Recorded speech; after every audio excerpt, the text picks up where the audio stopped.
Hey, hi, hello. Welcome to Diana Emerson. Today we are going to listen to The Unexpected Killer. Okay, this is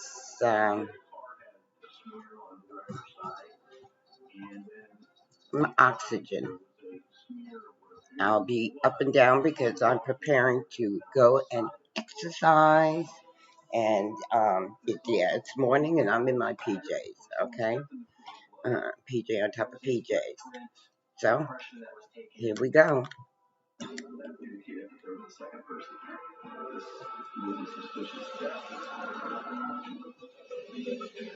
There were DNA swabs taken on her body and of her clothing that she was wearing at the time. I'm going to do a little crochet. Everybody's happy, the dogs. From the personal items in her purse, police identified the victim as 66-year-old Sharon Erickson. Sharon was very well known. It was shocking to us as law enforcement to see somebody that was a fixture in the community being the victim in this case. Born and raised in Nebraska's farm country, Sharon Erickson was a lifelong government worker. Sharon worked across the hall from me. She was the deputy county treasurer. She was excellent, very honest. I would put her against anybody in the state of Nebraska for knowledge when it comes to the office of the treasurer. She would do anything for you. Gosh darn. When it came to the office or anything, she was always attentive, very, very helpful always. In 1998, after 37 years of devoted service, Sharon retired. Away from the courthouse, we saw a different person, more relaxed. She loved to dance. If anyone wanted to dance, boom, she was on the dance floor. And boy, she was so good at dancing. I'll tell you what, boy, she could dance every dance until they shut the music off. As a single woman, Sharon lived alone, but saw the people of Colon as her family. People used to go to the bar and have coffee. When that one closed, Sharon came home and says, I have a little front room in my house there. Would you come and remodel it and paint it for me? She had me fix that room up and gave the locals a key for coffee. Had a coffee pot in there. It was just somewhere they could go. She didn't charge them. That's the type of person that you're talking about. Eddie. Police are at a loss when they realized Sharon was attacked just 50 feet away from the gathering spot she gifted to the town. Who could have wanted to kill her and why? Detectives expand their search for evidence to Sharon's home. She lived in what used to be a grocery store and had converted to her house. The other odd thing about Sharon's residence is that her garage was located across her house. So to get to her car, she would have to walk out in front of her house and across Main Street. What or who could have lured Sharon out of her home and to her death in the garage? We could find some damage to the back door that appeared to be consistent with some forced entry. There was a pole chisel that was found next to the door that more than likely was used. We also did find that the phone line had been cut. There was at least some planning on the attack. Someone was obviously trying to prevent her from calling for help. Inside, there was nothing out of place. When we started going room by room, we found that there was a holster for a small gun in her bedroom near the bed. Oh, she tried to get her gun? See, those things never work when you really need them to work. Okay? We started to have a picture in our minds that this may have occurred in the middle of the night. Our assumption was that there was a burglary. She was alerted to the burglary because of noise coming from the person crying on the back door. But she got up out of bed, grabbed her gun, and went to investigate. She did get her gun. But it didn't do any good for her. Investigators continue to process the scene. They interrupted by volunteer firefighter and village postmaster Rick Hartman. He was friends with Sharon. He actually was the one that found her body. Mr. Hartman appeared to be a little more interested in the situation than some of the other firefighters that were there. Mr. Hartman had to be asked on several different occasions to stay behind the crime scene tape. After it kept happening, Maybe he lost something there, huh? Why does he keep doing this? Is there something else going on? See? Okay. Rick's behavior makes officers immediately suspicious, so they approach him for an interview on site. During the interview, Mr. Hartman had indicated that he was really close friends with Sharon. When Sharon would leave town, she would leave a key in her post office box for him to check on her house, so he was trusted by her. Sharon would come visit him every day when she'd come pick up her mail. But Rick tells police he didn't see Sharon that morning. He was asked to check on her after a worried relative didn't hear from Sharon that evening. Rick Hartman, he had gone looking for Sharon.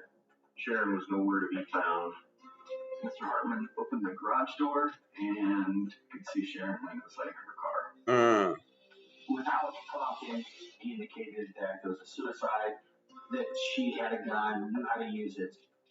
But we were very confident that there was foul play involved. When Rick is asked to make a formal statement, his demeanor abruptly changes. He said, You know I was going to say, okay. I was taken aback. I have to get out of that habit. That's a terrible habit. Makes me. And find out what that was all about. Coming up, new evidence reveals a disturbing detail. She'd been sexually assaulted. I was shocked. Small town gossip sparks salacious rumors. There may have been more than just a friendship there. With who? With Rick? And just when detectives think they have The one she trusted? A startling truth is revealed. It's in shock when he's through the entire area. What? You got to be kidding. What? Come on, tell me.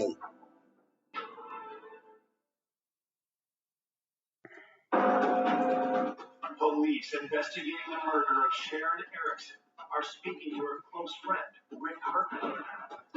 But when they ask him for a statement, Rick suddenly ends the interview. He was upset he couldn't leave, and finally just told the investigators that I'm going to leave, and if you want to arrest me, go ahead and arrest me. That was pretty out of character and uncharacteristic for somebody who had a friend that was just killed. So that immediately caused investigators some concern. The statements and odd behavior really pointed us in a direction towards the postmaster. Mr. Hartman gave his alibi. He was at home with his family, and that was confirmed by his wife. Rick never had any criminal record or had done anything wrong, so there wasn't a. But why wouldn't he now talk to the police? Rick's on the back burner for now. But investigators will keep him in their sights. We didn't want to rule anybody out specifically, but we wanted to cast a wide net. While investigators consider their next move, news of the murder, the first one in 40 years, travels fast. The town of Coleman was buzzing. I got calls. Bang, bang, bang. I can't remember who called. Let me get my coffee. What? That's all I got. And I just was dumbfounded. I mean, I just couldn't believe it. When you hear of someone that you know and knew for 25, 30 years, it's devastating. He's over there killing that bone. Did he take it from you, Lulu? Are you okay, sweetheart? Sharon's death was a big loss for our community. She had known so many people through her work, through her friends, and to not have her in the community anymore, that always creates a hole. Everybody spoke well of her. She was beloved by the people in the community. We didn't know where to start looking, so we tried to determine anything potentially that could have happened. Is it a close friend that got into an argument with her? Is it a neighbor that maybe didn't like her? The day after the murder, police canvassed Sharon's neighborhood. They questioned almost everybody that knew Sharon. Have you heard anything? Do you have any I'm doing my information that could tell us? squares. And I said, I have no idea. No idea. She had no enemies. Nobody had a clue who would do something like that. It has to be someone that we don't know. I mean, it has to be someone that came from town. Well, we don't have a lot of violent crime in the area.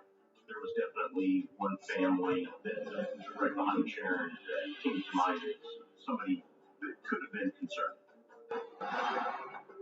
The investigators had made contact with Jim Mars. He was an individual that would get into trouble here and there. He wasn't real responsible. He associated with people that were involved in minor crimes such as burglaries, drug use. I asked what his relationship with Sharon was, and basically it was just an acquaintance. Mr. Mars would see her occasionally outside of her He's house. doing his house check.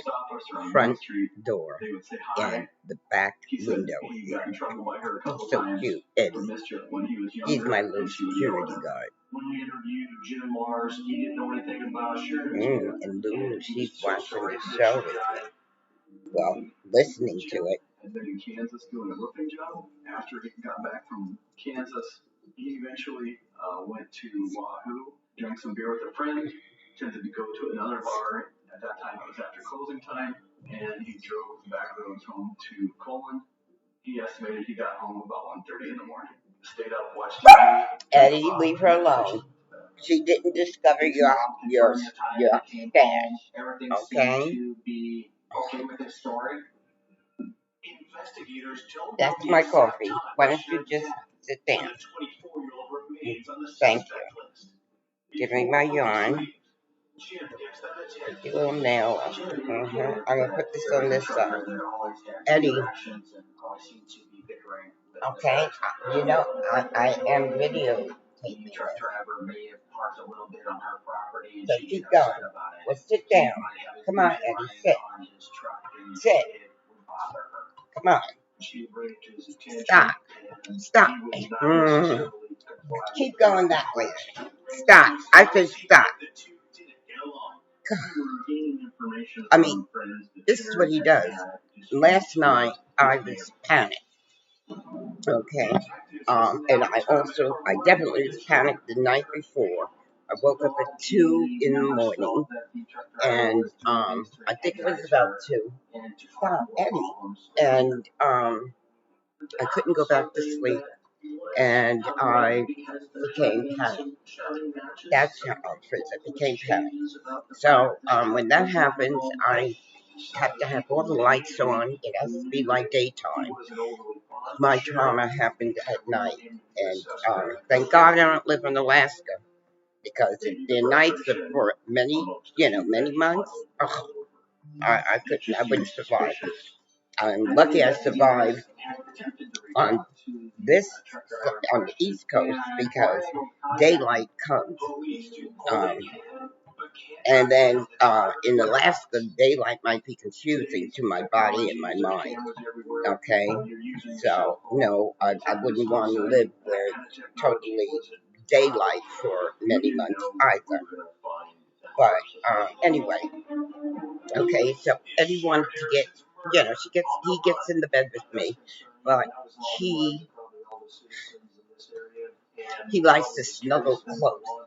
So when he's on top of my bedspread and he snuggles close, I also, on the left side of my bed, okay, have all my laptop, books, etc.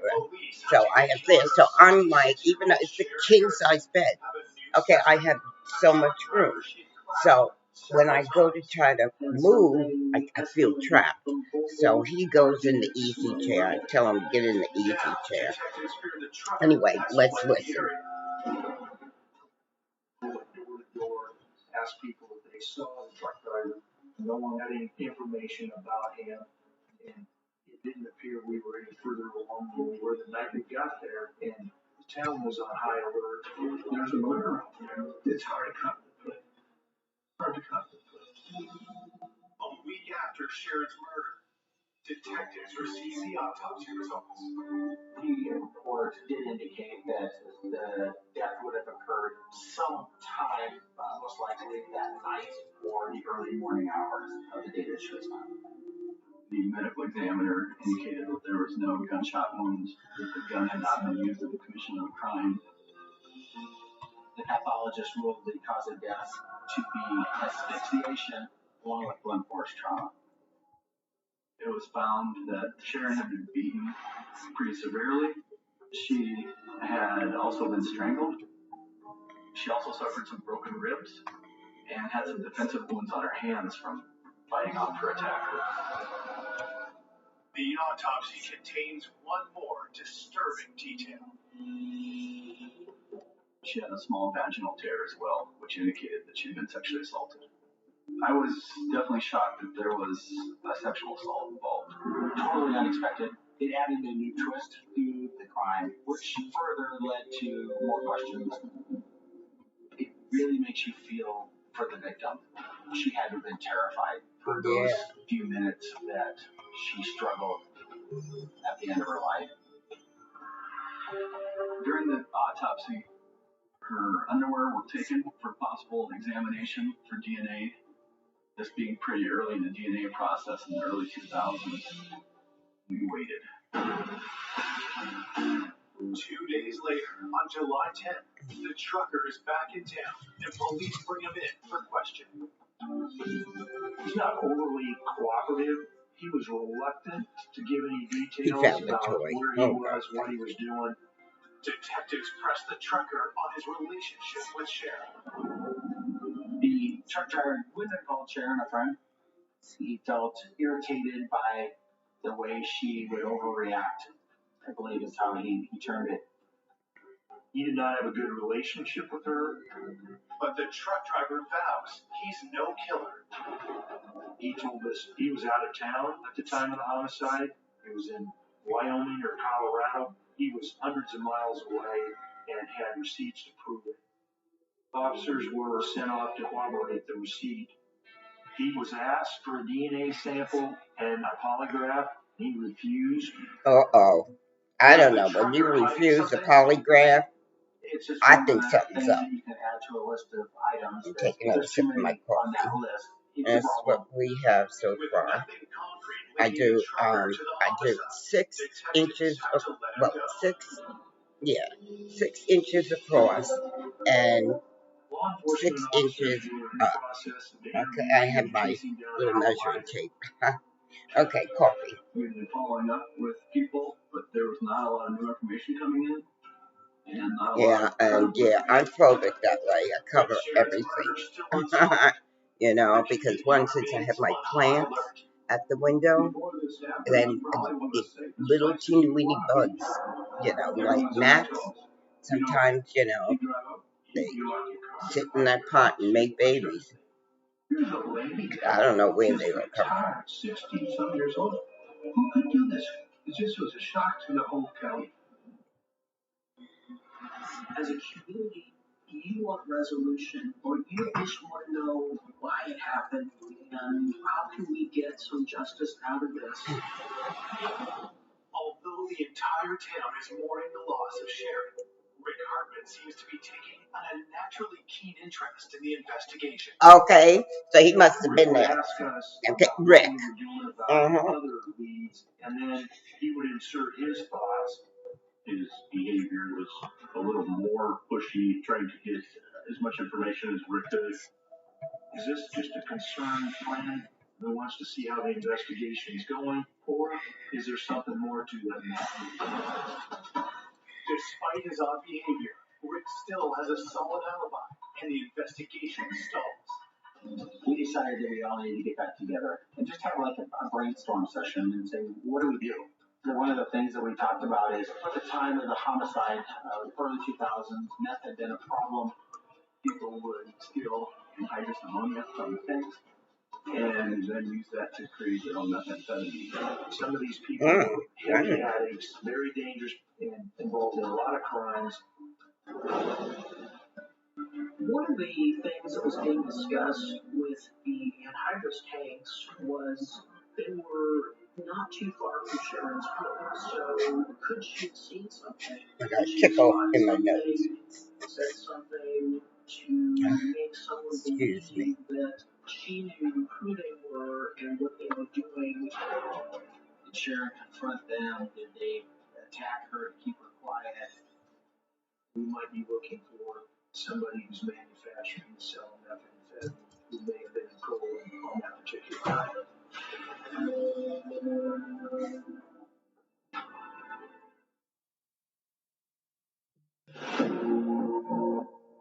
5 weeks after Sharon Erickson is savagely beaten to death, detectives investigate whether she had been killed by a criminal gang manufacturing illegal drugs near her home.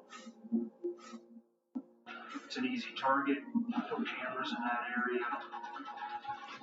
We were aware that Sharon kept an eye on Main Street. She a lot of times had information about suspicious people, something going on after hours there. Sharon was one that if she saw something that she didn't think was right, she wasn't afraid to stand up and say something. Maybe she saw something that she shouldn't have. She interrupted a burglary or a theft. As we talked to people around town, they also indicated that that might have been one of the reasons why Sharon may have been murdered. Investigators had talked to local suspects who were involved in the manufacturing of methamphetamine. People that we had arrested previous to this incident, and then people from the metro areas. Most of them have pretty extensive criminal records, and they're heavily addicted. So the level of cooperation with somebody who's addicted to methamphetamine is not going to be very good. It creates a difficult picture to paint. You were not able to generate the type of evidence or leads that we really would hope for.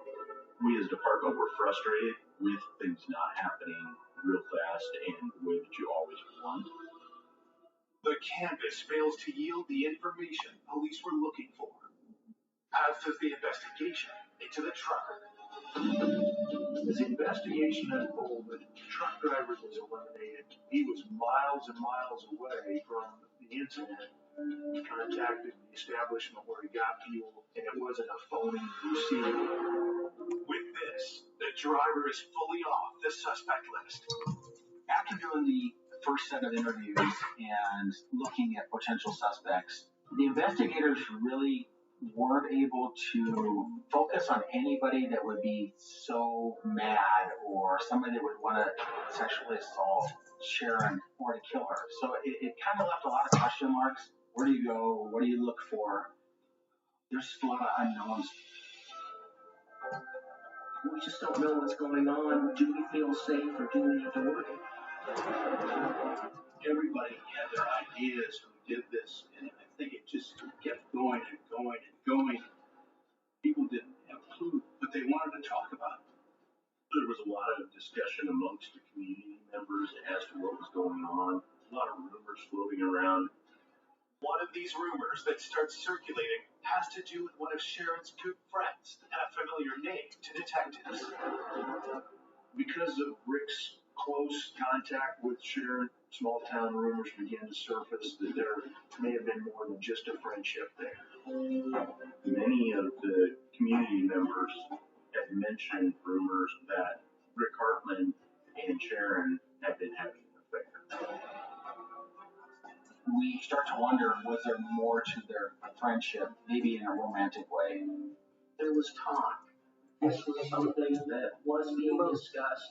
So it's not that hard of a thought process or big a leap to say, could he be involved? Police talk to Rick again, this time at the sheriff's office. He was cooperating. He somehow, I think, Read liked the and attention. see if we can get everything that That changes when detectives ask Rick some very pointed questions. Oh, law enforcement actually asked him if there was a romantic relationship between the two of them. He was immediately offended and he denied that. Mr. Hartman appeared to be very distraught. He said he was just friends with her, that there was no romantic relationship. Could the sexual assault that appeared in Sharon's autopsy actually have been a consensual encounter with Rick? That question certainly seems accusatory. Those things are not comfortable, but that comes with the job. You got to do your job. Rick was questioned in detail and really scrutinized on where he was, what his involvement was. There were a number of times he said we ought to look somewhere else because we were wasting our time on him. He became agitated and wanted to go home. Rick stands by the alibi he gave police back when they first questioned him 7 weeks ago at the crime scene. Rick was home with his wife at the time that we believe Sharon was killed. The investigators went and corroborated his story with his wife again. We really had no reason to believe that Rick's wife would not disclose if he were gone at that time. Even though there were a lot of things that kind of pointed to him, he had a pretty good alibi. With no hard evidence against Rick, detectives have to let him go, but not before getting one thing. That DNA. From Mr. Hartman. We talked a little about it. I didn't do it. Okay. But again, What happened? There was just speculation and suspicion. 2 months after Sharon's murder, detectives finally receive results from the forensics lab. They had tried to do analysis on some of the items which were collected at autopsy to come up with a DNA profile. Will this be the break detectives have been hoping for? We were really needing something such as that to come through for us.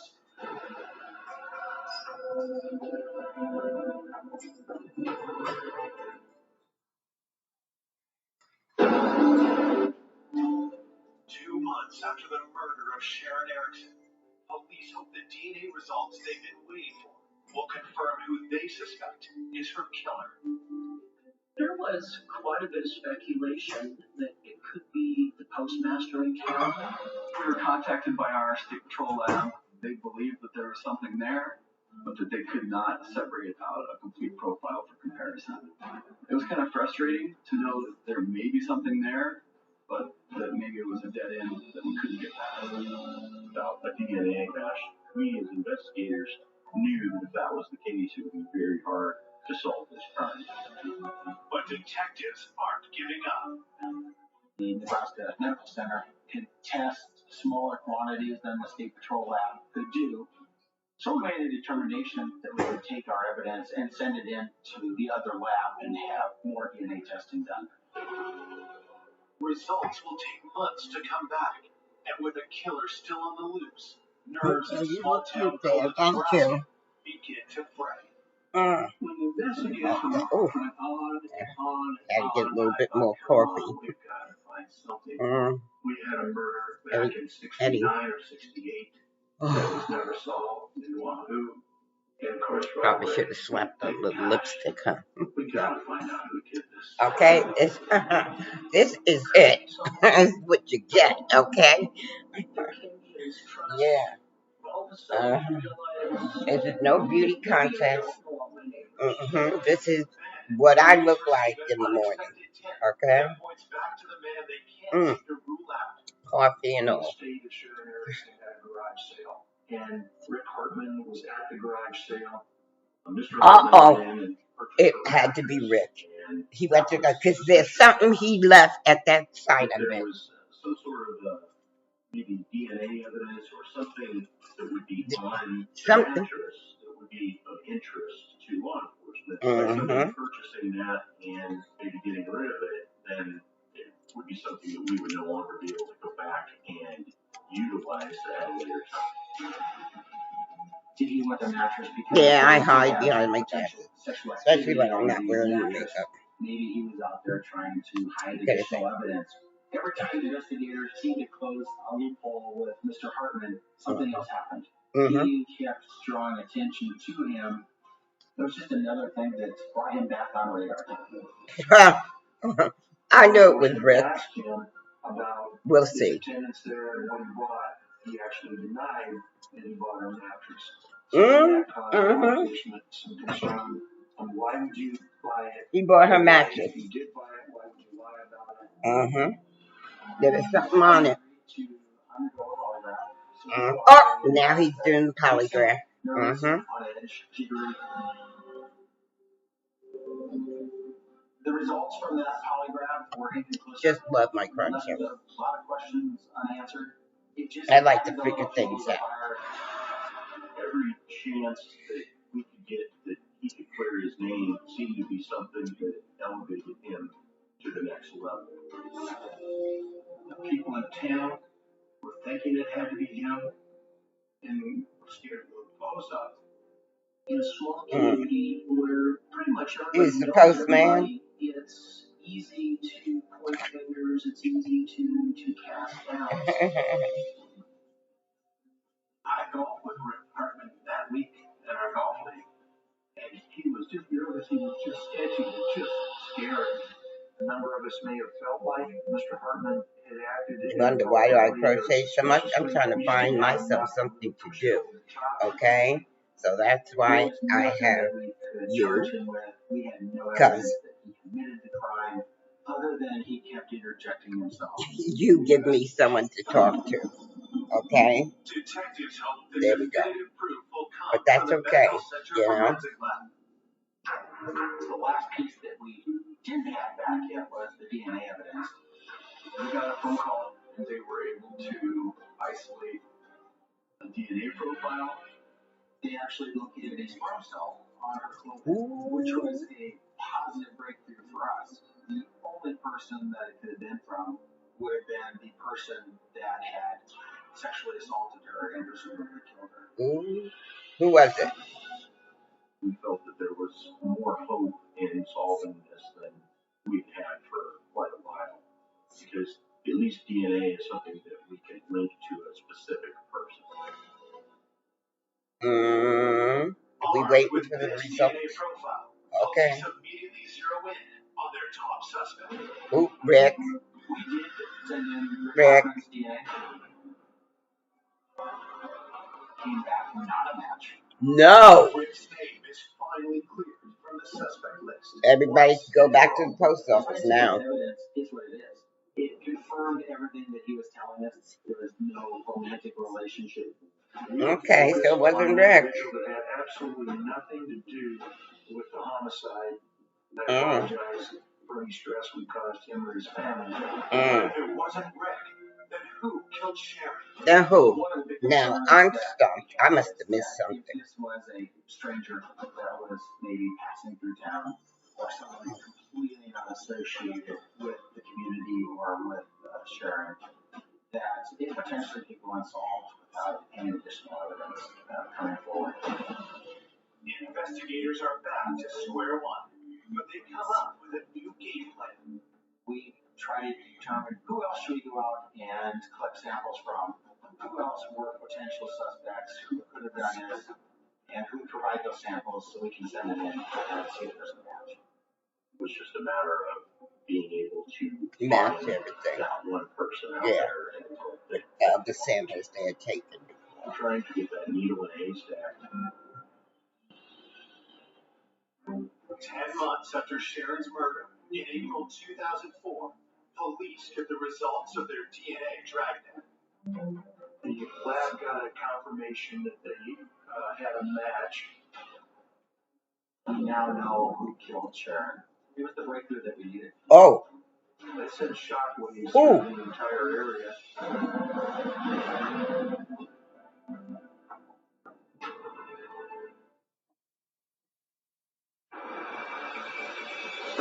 Almost a year after the murder of Sharon Erickson, police have matched DNA from the crime scene to her killer.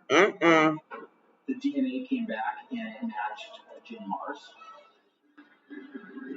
James lived nearby Sharon. He was one of the people that police talked to early on. Jim had known Sharon nearly all his life. Okay. When he was younger, doing some yard work or snow removal. It's always somebody you know. He had no problem providing his DNA to law enforcement.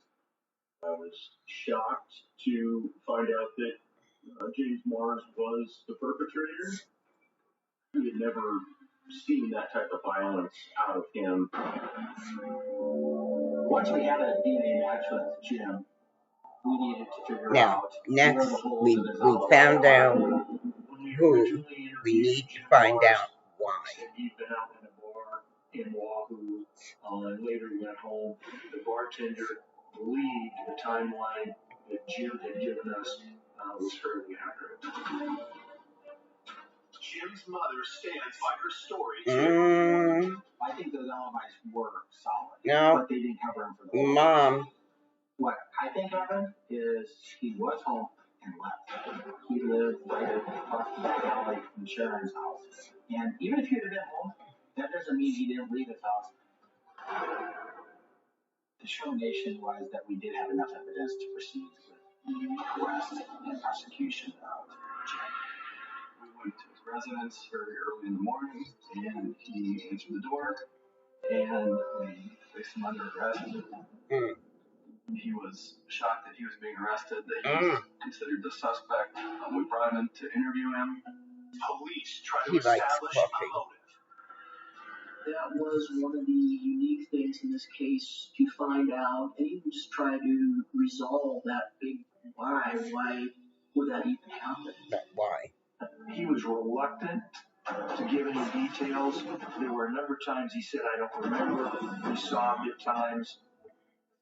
He said he didn't have anything to do with it, denied that he had any involvement. When asked about the sexual assault, he stated that Sharon was an old lady and he wouldn't do that. And from that point on, he Because she was an stated old he wanted lady. an attorney, and we stopped our questioning. We filed charges for first-degree homicide, sexual assault. News of his arrest hits the community hard. This was very unexpected. I thought, my gosh, something's wrong here. I mean, you just can't believe it. I was hoping that they'd catch someone that I did not know the family. The reaction in town was split. There was definitely a thought that, oh, it could have been him that did it, and then there were supporters that, well, we thought maybe it was him. While investigators are confident that DNA evidence will be enough to get a conviction, they get even more ammunition against Jim. We had at least 5 inmates come forward with information that Mr. Mars had confessed to them. He struck her, strangled her, killed her. These inmates were going to testify against him, that he had confessed to them. With this information, investigators piece together what happened the night of the murder. Jim was at the bar. They say don't be a rat, but you know who rats everybody else? Your inmate partners. Wasn't able to sleep. I don't know why they go ahead and they talk when they get in jail. Okay, that's when you really need to keep your mouth shut. He climbed over Sharon's fence in the backyard, had her phone line so she wouldn't be able to call anybody, pried her back door open, and ended up kicking the door in order to go see if he could find her purse or find some money that was laying around. Oh. Once that back door was kicked in, Sharon woke up. He was confronted by Sharon, who was holding a gun and threatened to shoot him at that point if he didn't. Sharon went to call 911, and her phone line was dead. She kept her cell phone in her car for emergencies. Sharon ran across the street to get into her car. Jim chased her down, caught her, and ended up attacking her, punched her, and then eventually choked her to death. Oh, to the garage, yeah. Oh, wow. There was a sexual assault. He refused to talk to the inmates about that. Had he not sexually assaulted her, we didn't have any DNA. We never had a soul when you have a sperm cell that was a perfect match. There's nobody else that can be responsible. The chance of this being another person was out of this world. With the evidence we had, this was a slam dunk for his conviction. On August 15th, 2005, Jim Mars pleads guilty to second-degree murder. He is sentenced to life with no possibility of parole. When I found out that it was a sexual assault that went along with the slaying, I was just furious. What kind of a person would do something like this? You've got to be kidding me. And the community is appalled. I was happy that we finally got closure. He's locked up. Sharon was the one that suffered the loss. And I got some investigators to put in all those hours of work for her and give her last voice. Sharon's presence is missed in Coleman to this day. To not have her in the community, that stuff. There's pain and sadness. Sharon loved her community. Yes, she did. She was very good to my kids and very good to me and my family. Really good lady.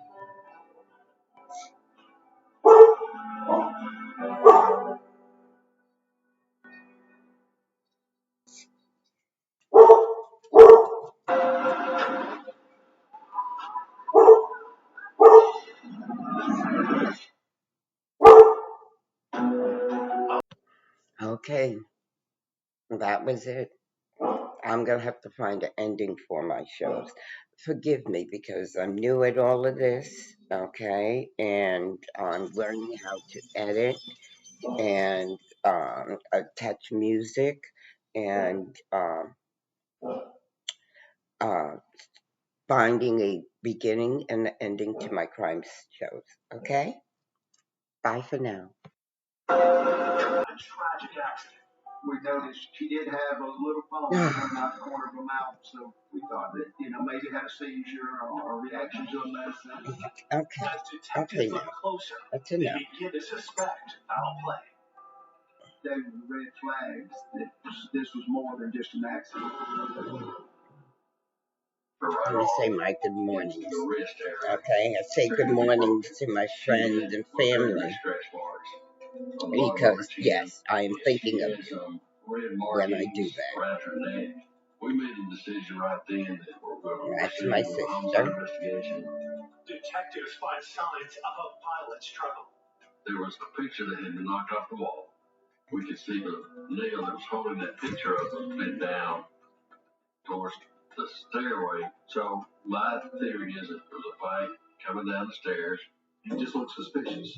The fact that her purse was dumped over, but her purse was still there. You couldn't tell if it was a stage thing or if somebody had come in and she had interrupted the burglary. Was Charlotte the victim of a robbery gone wrong, or did her killer want it to appear that way? We didn't see any signs of forced entry. One of the investigators went to the utility room and found 2 bloody towels. So we'll find out who found blood on those towels. As forensics collect evidence, Charlotte's husband, Barry, arrives on the scene. Barry worked at the National Guard Armory. At the time, Barry was the acting mayor. The look on his face, he was in shock. He was very, very upset. He started hyperventilating, grabbing his chest. He began to go into what we thought was a heart attack. As Barry is rushed to the hospital, news of Charlotte's murder spreads. I remember the states of shock that I felt when I got down there to the emergency room. The girls were there, and of course they were upset. Their mother was dead, and their daddy was under a doctor's care for heart issues. Investigators turn to Charlotte's daughters for information about their mother. Good morning. Charlotte was a very kind, gentle person, always smiling, and cared about others. Charlotte studied education at Auburn University and got married to Barry Waits right after graduating in 1971. She was a second grade teacher. She was very compassionate about her students and just very well liked. Later, Charlotte became a devoted school administrator. She was genuine, through and through. She just made such a nice reputation for herself in the school system and in the community as well. Barry was head of the National Guard Armory, and he would often let us use the armory for the times there.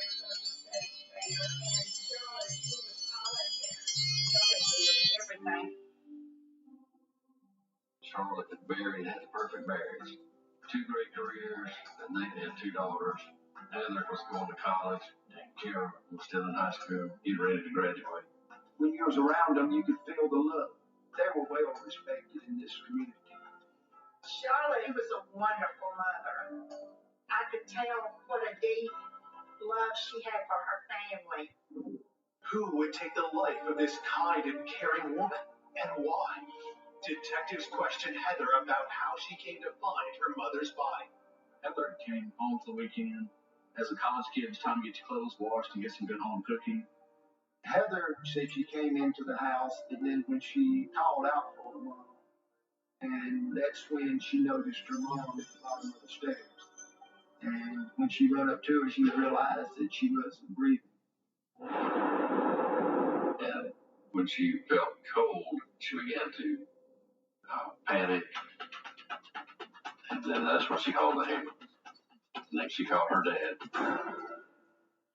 Police are eager to question the mayor, but doctors say they want to keep him overnight for observation. We did find out that he didn't have a heart attack. It was an anxiety type situation. But we were never able to talk to Barry while he was in the hospital. He got out the next day. On Saturday morning, following the murder, we were at the office, myself, the other investigators, and then all of a sudden Barry walks in. When it's this type of murder, it's usually someone very close to him at the same time. Nobody would ever suspect the mayor of doing anything like this. Anyone that knew Barry knew that he's like a big teddy bear. My knowledge of Barry at that point, I'd never seen him upset. He was just friendly and well respected. Barry didn't fit any kind of profile to do this kind of crime. But we did take the opportunity to just look over him while we were talking to him, see if we could see any visible injuries. And we could not. Barry offers to help with the investigation and agrees to be interviewed. Detectives ask him for his whereabouts the previous day. They told us that morning he had gone to the armory, just had a normal day, around 11, so he left the armory and had gone by the barbershop. He said it was full, so he went back to work the rest of the day until he received a phone call from his daughter telling him that she had found her mother. So he rushed home. Investigators hope to verify the mayor's alibi, but they haven't established a clear timeline for Charlotte's murder. First day of business after the homicide, the only thing we had was a victim in a neighborhood that these things don't happen. It's going to be one of those cases of a whodunit. Nobody disliked Miss Waits, and there was definitely nobody that you could think of that would want her dead. As fear grips the town of Lynette, suspicion starts to fall on someone close to Charlotte's daughter. Through talking to family, we had learned that Karen was dating a woman that her parents really didn't like her because he was living a rough life hand in mouth. Very shocking both told her that she was not going to see him. And they learned she was seeing him behind their back. At the time of the murder, Karen was still in high school and she was pregnant. I believe that Charlotte knew that Karen was pregnant. Investigators wonder if there had been a deadly confrontation between Charlotte and her daughter's lover. People have been killed for less. Maybe he thought, hey, I want to see your daughter, you're not letting me, so you're going to pay for it. Coming up, the list of suspects grows. People start calling the tip lines and saying, well, so-and-so told me so-and-so. And small town secrets are revealed. You've been in prison for violent crimes. People are starting to say, you're maybe not the person we thought that you were. Then, new evidence stuns investigators. He's got a money issue, and that's a flag. But the prints did not match. I can't put this behind me until it's solved. You may think that you know who did the crime, but you may be wrong.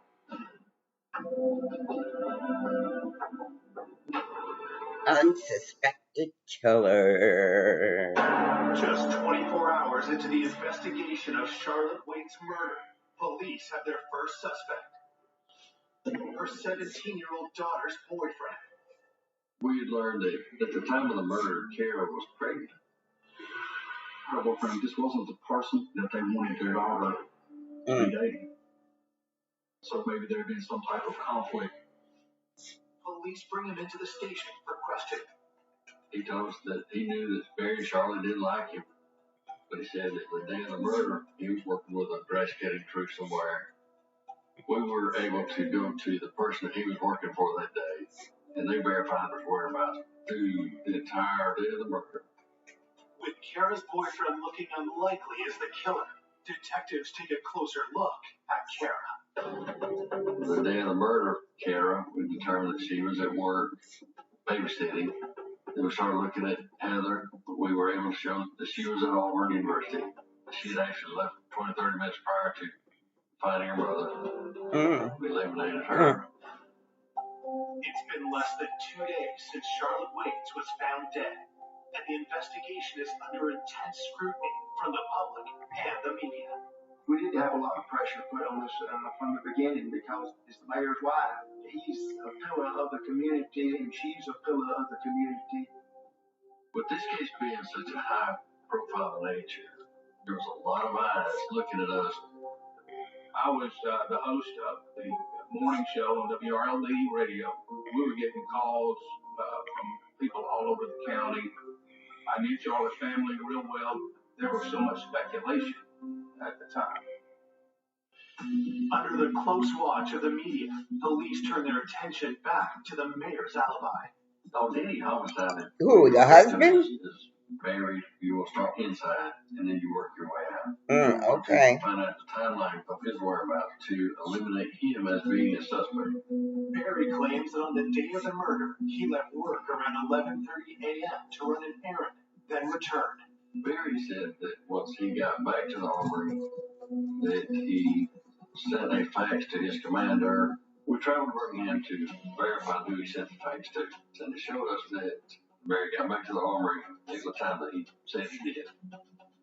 Police confirm Barry's fax receipt has a 12:30 p.m. timestamp, but investigators still don't know the exact time of Charlotte's murder.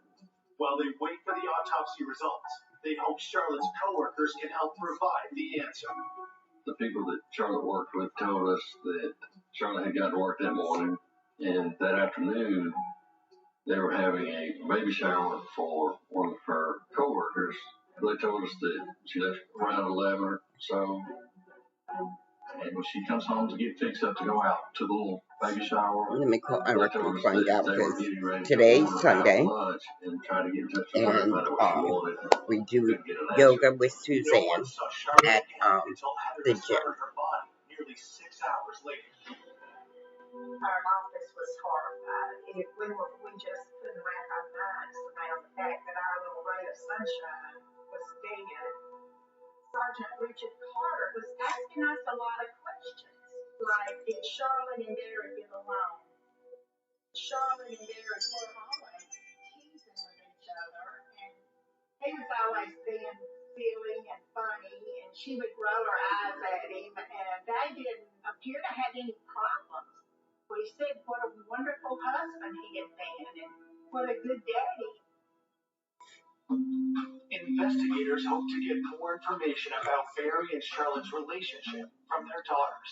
We want to find out more about the dynamics of the family.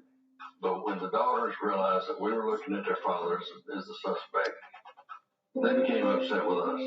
So they broke contact, and we lost contact with them. When we were speaking to her friends and her family, nobody could provide anyone who could have a reason. Okay, I'm going to go upstairs and get ready for Investigators dig yoga. deeper and begin to look beyond Charlotte's immediate family. They request Be an back. interview with her brother, Gene. Gene said he loved us just tremendously, and her entire family. He talked about him and Barry being like brothers. Then, Gene reveals a key piece of information. Charlotte had an uncle that had passed away, written into the inheritance. Charlotte got 50%.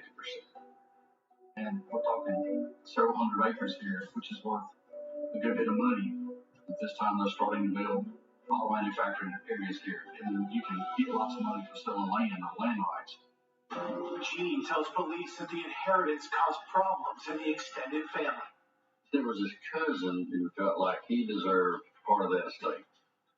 So he was contesting the will. I've actually had to try murder cases where people have shot each other over property lines, and that's nothing compared to thousands and thousands of dollars worth of property. And so you've got heightened tension. Jean also tells investigators that Charlotte was due to meet her attorney about the inheritance on the day she was killed. We don't believe in coincidence that on the day she was supposed to have a meeting with an attorney is the day that she was murdered. And at that point, Charlotte's cousin became suspect number one.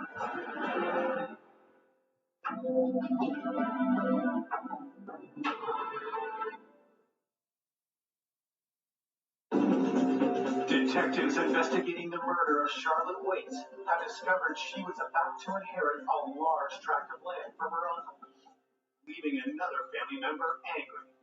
Charlotte's cousin, Wayne Ross, felt that he was entitled to part of it. And we're talking a substantial good bit of property. She did not like conflict. And the day of the murder, she was supposed to have a meeting with an attorney. Of course, she never made the meeting. Detectives want to know if Wayne went to Charlotte's home to confront her before the meeting. Maybe he thought if she was eliminated, he would have more opportunity for him to get more money out of it. When we contacted Wayne, he agreed to meet with us, but not without his attorney present. Police ask Wayne how he feels about being left out of the family inheritance. He knew that disputing that will caused broken relationships, but he said that he didn't wish any ill will on Charlotte. Investigators ask for his whereabouts on the day of the murder. Wayne had told us that he'd gone to work early that morning. He got off work, gone home. But we wanted to find out, did he have any opportunity to come to Lynette, commit the murder, and leave with nobody seeing him. We talked to 3 of his co-workers, and they confirmed that he never left, didn't even leave for lunch. With Wayne ruled out, police go back to the drawing board. Once we were able to eliminate Wayne, we were kind of left again at point A. Who could commit this crime and leave and nobody see anything out of the ordinary? 2 weeks after Charlotte's murder, detectives receive the autopsy report. The pathologist explained that it was a strangulation. The report concludes that the murder weapon was a piece of Charlotte's own clothing. Miss Waits had on a blouse that kind of had the little strings that went across it. And those strings actually created the texture mark around her neck that were pulled from behind. The autopsy also confirms that Charlotte suffered other injuries in the attack. She was thrown to the floor, dislocated wrist, an injury that by itself could have killed her. And the report suggests that Charlotte was struck in the face. The doctor felt like she was poked, which she could have, so we heard. The blood on the towels found in the scene is identified as Charlotte's. The bloody towel kind of stuck down in the bottom and covered up. Somebody was trying to hide it. I would have to describe the last few months of Charlotte's life as complete terror. She had been savagely attacked. Police received the crime scene fingerprint analysis and discover a blood that doesn't belong. Unidentified fingerprints. We can't put a suspect with those fingerprints. Police run the prints through the Alabama State database, but it doesn't produce a match. This is so frustrating because you owe it to the victim's family to go make that arrest and always hoping that we're going to get that silver bullet that's going to put it all together, and you never get it. Then, just a few days later, a local report of a violent assault draws detectives' attention. Our patrol guys got a call one night to a residence in regards to a lady that called and reported that her boyfriend, Rodney Borum, tried to strangle her. The officer wrote up the report. He said, "This looks awfully familiar to the case that you're working on." Detectives interview the victim and are struck by the similarities in the attack. She reported to the police officers that friend attacked her from behind, tried to strangle her, but she was able to get away from it. We knew Miss White didn't show from behind, so you have to look at that. Is this an isolated case or an ongoing pattern of violent attacks? We realized that he had actually had a pretty extensive criminal history from another state. He had been to prison numerous times for violent type crimes. So we were extremely interested in Rodney. Police obtained Rodney's prints from the Georgia State database. We sent those off to the crime lab to compare with the prints that were lifted at the crime scene. When we spoke to Rodney, it was explained to him that this crime looked a lot like what took place with Charlotte. So he knew without a doubt why we were questioning him. As police look into Rodney's claim that he was working on the day of the murder, the lab comes back with fingerprint results. We got notified that Rodney Boyd's prints did not match. And through his alibi, we were able to eliminate him from being in the area that day. Police can't charge Rodney for the alleged assault on his girlfriend due to lack of evidence, so they let him go. Once again, the investigation hits a dead end. You have to keep an open mind. You always be ready for something that's going to take you down a different path. A few days later, a stunning piece of information comes in on the police tip line. We got a tip that there was a man at a party bragging about killing Charlotte. The tipster claims he overheard someone named Kenny Boyd confess to the crime. He said that he had been at a party with Kenny Boyd, and that Kenny Boyd had told him that he had gone into rob Miss Wade's, and that she called him burglarizing the house. We thought this is what we needed. This is the tip that we need. It's going to get us where we need to be. When police go to locate Kenny, they don't have to look very far. We wouldn't find him. He was inside our county jail.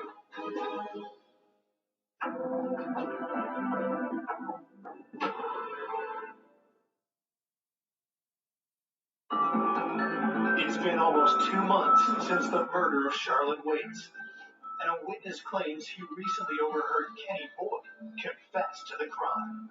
We were told that Kenny Boyd was at a party bragging about killing Charlotte. The witness also tells police that Kenny had an accomplice. Kenny told them that they were breaking in Charlotte's house. Then Charlotte came home. They jumped her, killed her. Didn't mean to kill her, but did. The two suspects are well known to police.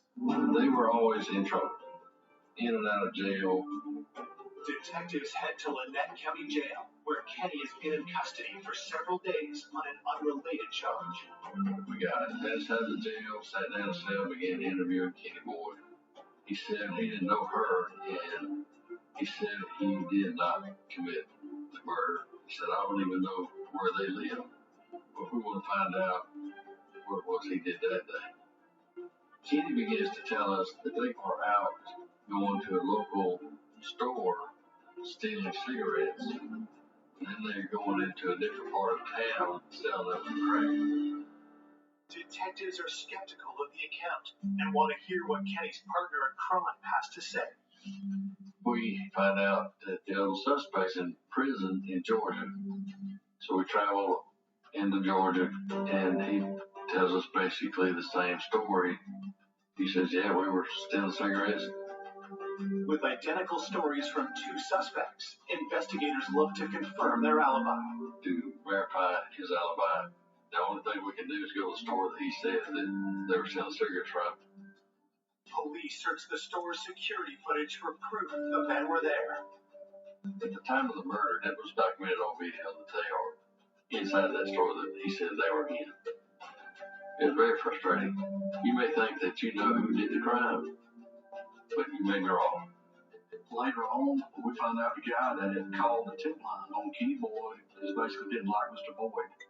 Police are increasingly concerned that the tip line may be doing more harm than good. That's the thing about a small town, that everybody knows everybody, and people start calling the tip line, saying, well, so-and-so told me so-and-so. Through this entire case, we would continually get tips. At times we felt like they were good tips, incredible. Other times we knew that they were just trying to meddle in the case. The hardest thing was all the different rabbit trails that we kept having to go down because every single tip that we got, we had to chase it. That's slowing the investigation down to a crawl. Because at a trial, you've got to prove beyond a reasonable doubt that somebody committed this crime. And to do that, you got to disprove all these bad tips and the rumors and innuendo. With the investigation at a standstill, the public is increasingly angry that no arrest has been made in the 6 months since Charlotte's murder. The people in this community were frightened. Any murder in a small town, the people here know everybody, so you got a lot of pressure when you got a case like this. The fact that Charlotte was so well known when playing in the community, I think there was a lot of angst because of how popular she was and how gentle she was. My heart still ached. It was awful. I would go to her grave and wonder if your murderer comes here and looks at this grave. She was my dear friend, and I can't put this behind me until it's solved.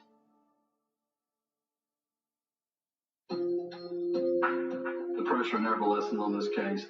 The community demanded that somebody gets brought to justice on this case. As months turn into years without justice being served, Charlotte's loved ones carry on as best they can. Barry Waits is no longer mayor, but he continues to serve on Lynette City Council. His daughters, Heather and Kara, have both moved out of town. The girls went on with their lives. Heather got married, and Barry moved on with his life. And he eventually remarried. Every investigator always has one case that stays with them. You go to bed with it, you wake up with it. I never considered it a cold case because it always sat on my desk. It consumed you, especially in a small town when you know the people involved. 3 years after Charlotte's murder, a bizarre development puts the case back in the spotlight. Barry was on our city council, and Barry decided to run for re-election. Well, there was a gentleman who lived in the county who decided to run against Barry. The person voted for city council against Barry Waits at that time, his name was Rod Spraggins. Rod was a bail bondsman. He was very well known throughout the community. While on the campaign trail, Rod Spraggins makes a stunning statement in the local press. Rod was quoted in the paper as saying that he was 100% convinced that Barry Waits had killed Charlotte.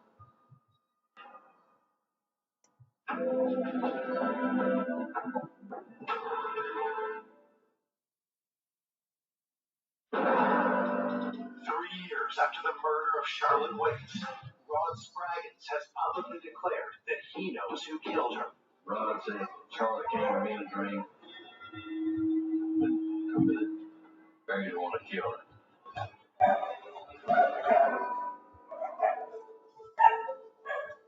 Rod Spraggins gave a statement why he accused Barry of the murder. We got a lot of calls on that, you know. You got people openly saying it on the radio, why can't y'all make an arrest? Rod's comments raise eyebrows, but police are suspicious of his motives. I think it might not have been taken as seriously knowing it was Rod.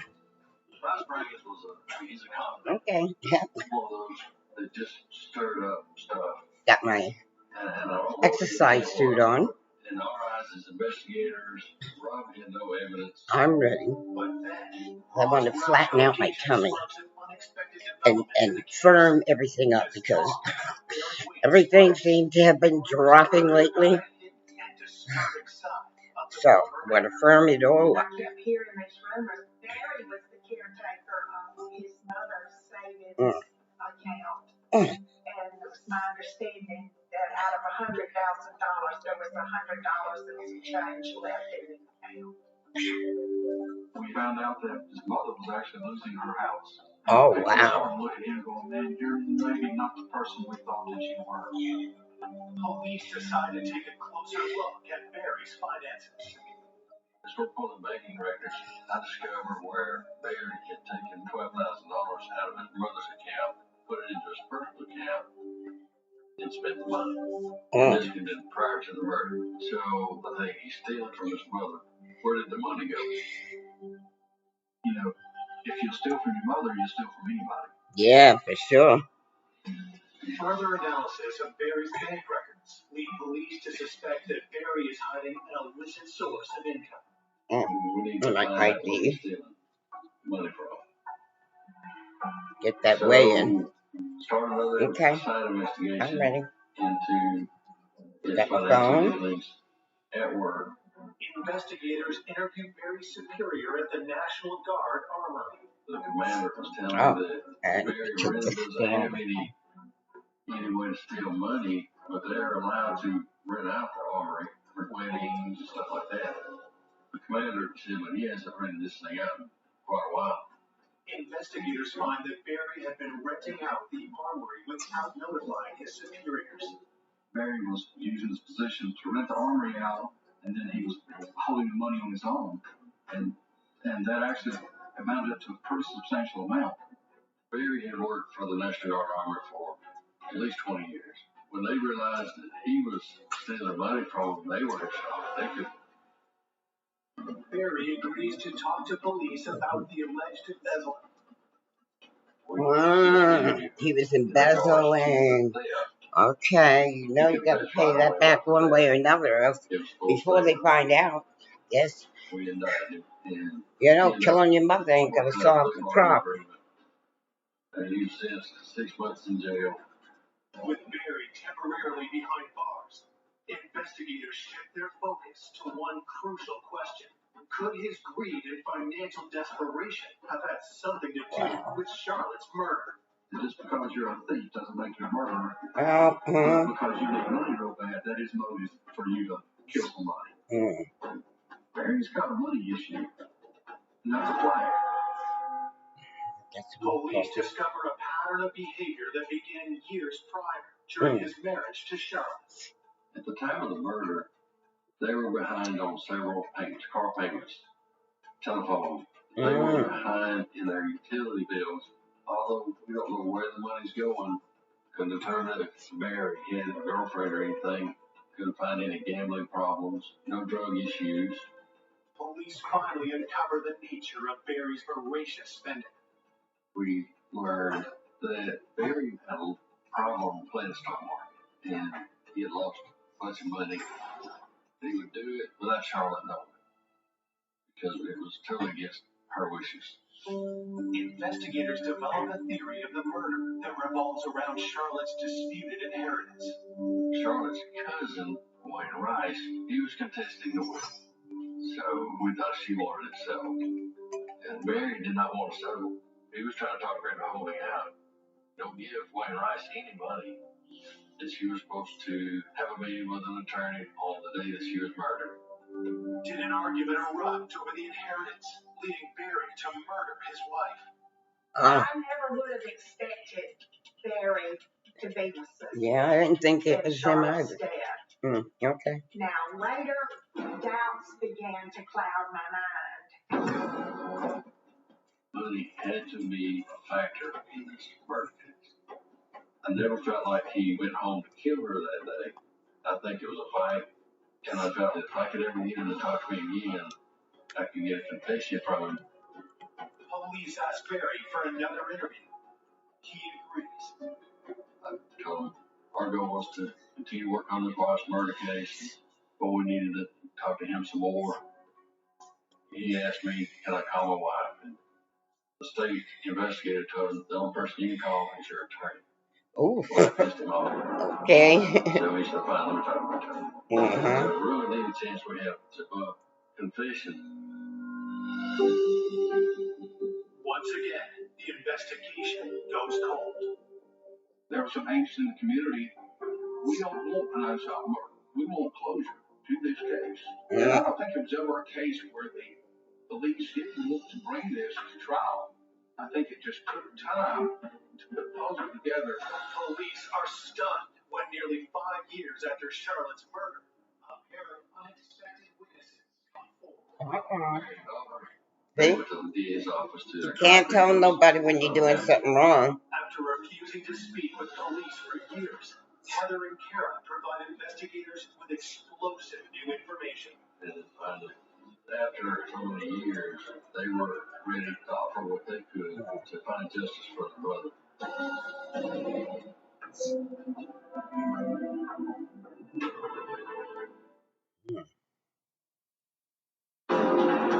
The daughters of murder victim Charlotte Waits are finally ready to talk to police after years of silence. Oh, wow. That was a big turning point for us because prior to the time, the girls wouldn't talk to us because the investigation was pointing to their father. As time went on, Heather and Kara began to have doubts about Barry's innocence. When Dear old dad. they began to tell the investigator about their dad stealing money from them. Whoa. The women provide a detailed account of Whoa. how their father had left them penniless. Dad is a thief. Because of Barry being a suspect in You know, gambling? What was he doing with the money? company would never pay her death benefit. At some point, he was able to convince the insurance company to leave the money to the daughters. At that point, Barry made his daughters an offer for Charlotte's inherited property. He said, if you'll give me that insurance money, I will give you the land. So they give their dad the money. But when the land dispute settled, he signed over the property to his new wife. Oh, no, he didn't. Oh, no, he didn't. They learned how Barry had manipulated his daughters into silence. Okay. The youngest girl had been being told by her father, "You're the main suspect in this case.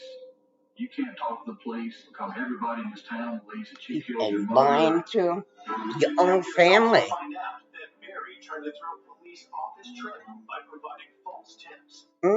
He's been submitting Kara's name, submitting the boyfriend's name, The husband. throwing red herrings at us. You're making us chase down rabbit holes. Now they've learned what kind of person their Oh, dad boy. is. And they said they finally realized that their dad killed their mother. With the women offering to testify against their father, the district attorney reviews the evidence and decides to prosecute the case. The day that we were able to have that warrant served was a good day. Barry is charged with the first-degree murder of his wife of over 2 decades, Charlotte Waits. So they got him, huh? It was the husband. You can convict on circumstantial evidence, but when you do that, you have to rule out every other plausible explanation. The trial begins in November of 2006. Prosecutors begin by describing how and why Barry killed his wife.